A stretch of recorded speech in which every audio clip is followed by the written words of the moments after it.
26 mars. Christ, mon rocher. Sur Christ, mon rocher, je m'appuie.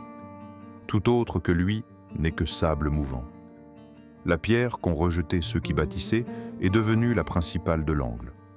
1 Pierre, chapitre 2, verset 7. Dans la parole de Dieu, nous lisons l'exemple de 2 maisons. La première est bâtie sur un rocher solide et s'y tient ferme, même si la tempête, l'ouragan, les vents et les pluies violentes viennent pour l'ébranler. Elle ne bouge pas parce que sa base, son fondement, est solide, c'est un roc. La deuxième est bâtie sur le sable et personne n'a creusé pour l'établir. La même tempête est venue, mais le sable bouge, le vent change la maison de place, l'ouragan la renverse et les pluies l'inondent.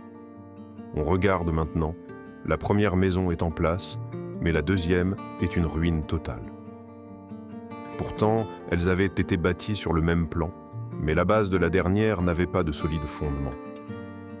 Il en est de même pour toi qui lis ces lignes. Une demeure sera érigée pour toi là-haut. C'est aujourd'hui que tu construis ce lieu. Sur quel fondement construis-tu ?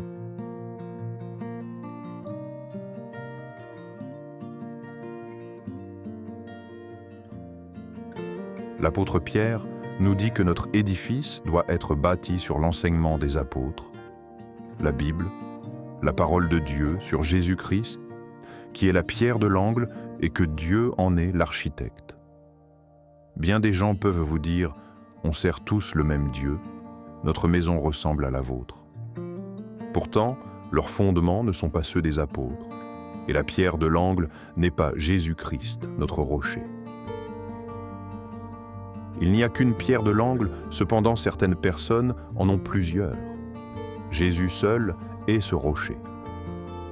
Celui qui est fondé sur Jésus-Christ ne peut être ébranlé par quoi que ce soit. Il est pour lui un ferme appui. Ceux qui prennent d'autres appuis seront ébranlés lorsque la tempête viendra.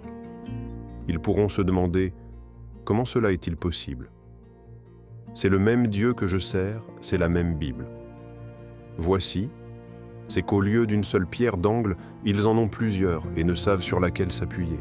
Les sûrs fondements des apôtres ont été changés par d'autres fondements humains, et lorsque la tempête est venue, ce fut la ruine.